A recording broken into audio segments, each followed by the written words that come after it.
Here's a surprising blend: the elegance of opera with the eeriness of The Shining. The Shining will be at Stratus Center's Ferguson Hall. This opera, of course, is based on the Stephen King bestseller.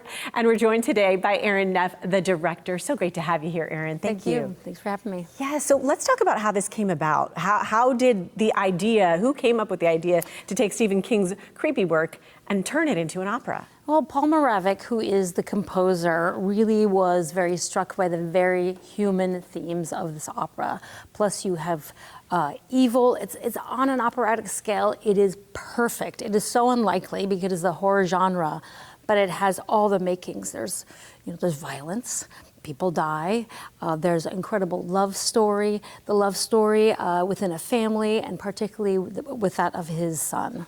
Oh, wow. Okay, congratulations, because I know this is having success in America as an American opera, and so you've kind of described some of the things that make it so unique, but anything else you see that's like, okay, this is why it's succeeding? Well, it's part of the pop culture genre, which is unusual, so you're bringing in tons of new opera people, and that's really unusual, right? To have a show that suddenly people who've never seen opera are like, oh, I want to see that show. It's having its first iteration in Europe this summer, too. There are projections, there's sound effects, there's also a big theater aspect to it in that there's dialogue. There's a child actor who doesn't sing but only does dialogue, so it's very mixed in everything it brings together. Nice, and we're getting a little glimpse here of you in action and some of the rehearsals. That looks amazing. Okay, let's talk, Erin, too, about Stephen King's impression of it, or his role in it, or he approved. Yeah, have you seen it? It's a big deal because he was not crazy about Stanley Kubrick's version of The Shining. Interesting. He took a lot of artistic license, and an amazing film. It's very, very different from the book. And he came to the premiere and he very much liked it. What do you like best about directing it? Well, it's wild. It's, if you are familiar with the book, there are really graphic scenes of these knockdown, drag-out fights between Wendy and Jack that are really fun to direct on stage. It takes an incredible amount of choreography.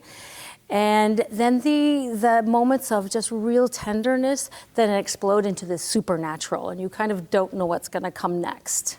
Going along with the supernatural. Yes. So I'm imagining that it really delivers on the promise of the premise of that level of creepiness. So what are we going to see in that realm? Well, yes, it is tricky to get those real jump scare moments into opera. Sure. Right? Because it's not film. You can't cut really quickly. So there's a lot of tension in the music. There are these projections that come out.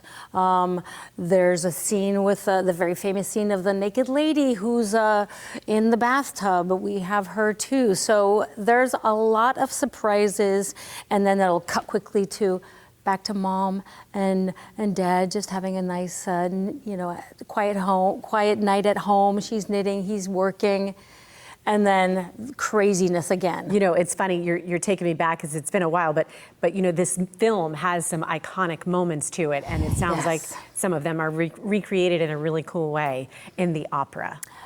Ish. Yes. Okay. I think that was probably a deal that Paul Moravec made with Stephen. Is like, I want you to adhere to my book. I don't want it to be hijacked. Interesting. Yes. Okay. And so what do you think that the audience is going to love most about this, from the perspective of someone who is a fan of The Shining and familiar with it, and someone who's not? People are going to be very satisfied with what they see in the opera, but I think they're also going to be really surprised because it's delivered via opera.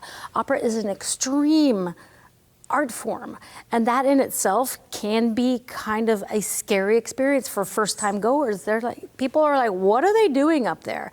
They're kind of doing their own little scream fest in a way. Sure. And I think they will be really surprised by how they react to the opera experience. Well, Erin, we've loved hearing about this. And you know what? I think there's a lesson here. It's like you take two somewhat things, mash up two things that you wouldn't necessarily think would go together, and it can be a huge hit. So congratulations. Yes. And we want to share all the information with our viewers. There it is, of course, taking place at Stratus Center's Ferguson Hall, January 30th and February 1st. There's where you can get your tickets. Thank you, Erin. Thank you so much.